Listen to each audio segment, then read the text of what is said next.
नमस्कार दोस्तों, स्वागत है आपका EDU फॉर इंडिया के प्लेटफॉर्म पर। और डेली टॉप 10 MCQs जो आपको मिलते हैं इनमें आपका शामिल होता है स्टैटिक जीके, जो सभी प्रतियोगी परीक्षाओं के लिए महत्वपूर्ण है। आज का वाला जो सेशन है ये 14 नंबर का सेशन है। इसमें आपके एग्जाम कवर होते हैं, SSC के एग्जाम्स कवर हो जाते हैं, UPP, UPRO, PCS जैसे एग्जाम्स, इसके लिए जो ये महत्वपूर्ण होगी क्लास। चलिए देखते हैं। सबसे पहला जो प्रश्न इसमें दिया गया है, पहला प्रश्न आपसे ये पूछा जा चुका है प्रैक्टिस में, जो दिया जाता है कि गंगा का मैदान किन दो नदियों के बीच फैला हुआ है। तो इसमें जो नदियों की बात करते हैं तो यहाँ पर विकल्प जो आपका हो जाएगा B, वो सही हो जाएगा, क्योंकि घग्गर और तिस्ता के बीच में गंगा का मैदान जो है वो विस्तृत है, यानी कि फैला हुआ है। अब गंगा के मैदान में क्या होता है, इधर वाला अगर पार्ट देखते हैं पश्चिम में, तो ये हो जाता है घग्गर वाला इलाका, तो यहाँ से शुरू होता है और यहाँ पर यह तिस्ता तक ये क्या करता है, कवर करता है। तो इसी तरीके से आपके में ऑप्शन दिए गए थे। अब तिस्ता देखो यहाँ पर इस तरीके से सिक्किम के आसपास में कहीं है, ठीक है। अब ये घग्गर का इलाका यहाँ पर हो जाता है, ये पश्चिम में हो जाता है, ये पूरब में, और इस तरीके से गंगा का मैदान यानी कि गंगेटिक प्लेन का निर्माण होता है। अब देखते हैं अगला प्रश्न। अगला प्रश्न जो हमसे पूछा गया था कि निम्नलिखित में से कौन सा रोग विषाणु के कारण होता है। तो यहाँ पर एक रोग दिया गया है जिसका नाम है खसरा, यानी कि विकल्प C आपका सही उत्तर होगा। तो ये वाला जो रोग होता है वो विषाणु के कारण होता है। इस रोग के कारण क्या होता है कि रूबेला वायरस के जो संक्रमण होता है उसके कारण इसका प्रसार होता है। अब जो संक्रमित व्यक्ति होता है, व्यक्तियों में कौन कौन हो सकता है, बच्चे हो सकते हैं और वयस्क हो सकते हैं। तो जो ये संक्रमित हो जाते हैं तो इनके गले में और नाक में क्या होता है, वायरस का मौजूदगी होती है या उनकी उपस्थिति होती है। इसकी वजह से जो चकत्ते पड़ जाते हैं बॉडी पर, तो ये इसके कुछ सिम्टम्स होते हैं। तो ये खसरा क्या हो जाता है, विषाणु के कारण होने वाला रोग होता है। अगला क्वेश्चन आपसे जो अभ्यास में पूछा गया था वो ये था कि भारत के नृत्य और संगीत समारोहों में हाथी महोत्सव, फिर स्पेस दिया गया है, का सांस्कृतिक गौरव है।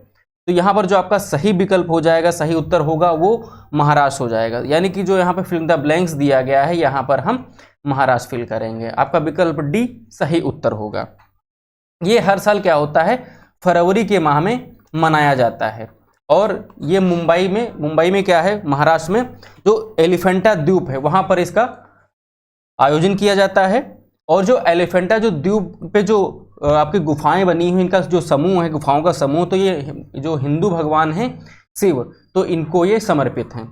इनका निर्माण की अगर बात करें तो राजा कृष्णराज के द्वारा ये स्थापित की गई थी, जिनका संबंध क्या था, कलचुरी वंश से था।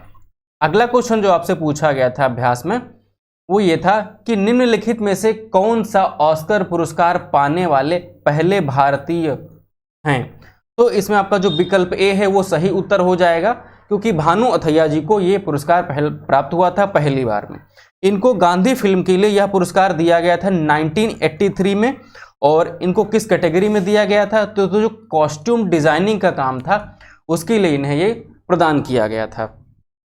अगला प्रश्न आपसे जो पूछा गया था कि मौर्य वंश का अंतिम राजा कौन था। तो मौर्य वंश के अंतिम राजा, तो ये विकल्प C आपका सही उत्तर हो जाता है। तो ये जो बृहद्रथ थे ये मौर्य वंश के अंतिम राजा थे। और इनके जो शासन काल की बात करें तो वो 187 से लेकर के 184 BC, यानी कि बिफोर क्राइस्ट, जिससे आप ईसा पूर्व के नाम से जानते हैं, तब हुआ इनका शासनकाल था। अब इनके ही सेनापति जिनका नाम था पुष्यमित्र शुंग, इन्होंने इनकी हत्या कर दी और इन्हीं पुष्यमित्र शुंग ने शुंग जो साम्राज्य थी उसकी स्थापना की। तो इसी के बाद में शुंग साम्राज्य आता है। तो यहाँ पर विकल्प C आपका सही उत्तर होगा।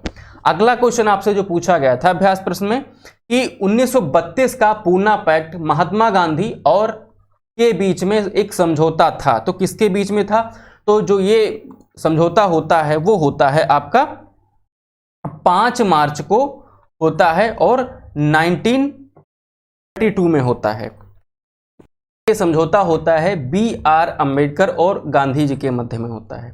इस समझौते का संबंध क्या था, तो ये जो दलित वर्गों के उत्थान से इसका संबंध था। और यह जो समझौता था वो एक राजनीतिक समझौता था। तो इस तरीके से अगर एग्जाम में क्वेश्चन बने तो आप इसे कर सकते हैं। अगला प्रश्न था कि भारत में हर साल संविधान दिवस किस दिन मनाया जाता है। तो इसके लिए जो आपका जो सही उत्तर था वो विकल्प सी 26 नवंबर को मनाया जाता है। 26 नवंबर 1949 को क्या हुआ था कि भारत की संविधान सभा के द्वारा संविधान को अपनाया गया था और 26 जनवरी 1950 को क्या होता है, संविधान सभा के द्वारा संविधान को लागू किया जाता है। तो ये अंतर हो जाता है। अब 2 अक्टूबर की यहाँ पर बात करते हैं तो 2 अक्टूबर को गांधी जयंती मनाई जाती है और इसके साथ में लाल बहादुर शास्त्री का भी यहाँ पर जन्म दिवस मनाया जाता है, शास्त्री जी का। इस दिवस को 2 अक्टूबर को यहाँ पर international day of non violence declare किया गया, यानी कि अहिंसा दिवस मनाया जाता है। तो अगला क्वेश्चन आपसे जो पूछा गया था वो ये था कि सूर्य के प्रकाश में कितने रंग होते हैं। तो सूर्य के प्रकाश में 7 रंग होते हैं। उसमें होता है red, orange, yellow, green, blue, indigo, violet. इस तरीके से इनको क्या कहा जाता है, विबग्योर का नाम दिया जाता है। तो विकल्प सी यहाँ पर सही उत्तर हो जाता है। क्वेश्चन नंबर 9 आपसे जो पूछा गया था कि किस तत्व के परमाणु हाइड्रोजन के संयोग करके जल का निर्माण करते हैं या जल देते हैं। तो यहाँ पर हाइड्रोजन के साथ में मिलता है आपका ऑक्सीजन, यानी कि विकल्प डी आपका सही उत्तर हो जाएगा। हाइड्रोजन के 2 मॉलिक्यूल्स और ऑक्सीजन का 1 मॉलिक्यूल्स मिल करके वाटर का यहाँ पर निर्माण करते हैं। तो इस तरीके से आपका विकल्प डी सही उत्तर होगा, ऑक्सीजन वाला। अगला प्रश्न जो आपसे अभ्यास में पूछा गया वो ये था कि पोंग लोक नृत्य किस राज्य में किया जाता है। तो इसका जो आयोजन है वो विकल्प बी आपका सही उत्तर हो जाएगा, अरुणाचल प्रदेश में। अरुणाचल प्रदेश में एक जनजाति है जिसे हम आदि जनजाति के नाम से जानते हैं। तो उनके द्वारा इसका आयोजन किया जाता है और यह इनका एक धार्मिक उत्सव है। अब अरुणाचल प्रदेश की जो स्थिति है यहाँ पर है वो चीन के साथ में क्या करता है, ये सीमा साझा करता है और इधर म्यांमार के साथ में सीमा साझा करता है। तो ये आज के कुछ प्रश्न थे। मिलते हैं आपको अगले सेशन में, तब तक के लिए आप पढ़ते रहें, अपनी तैयारी को मजबूत करते रहें।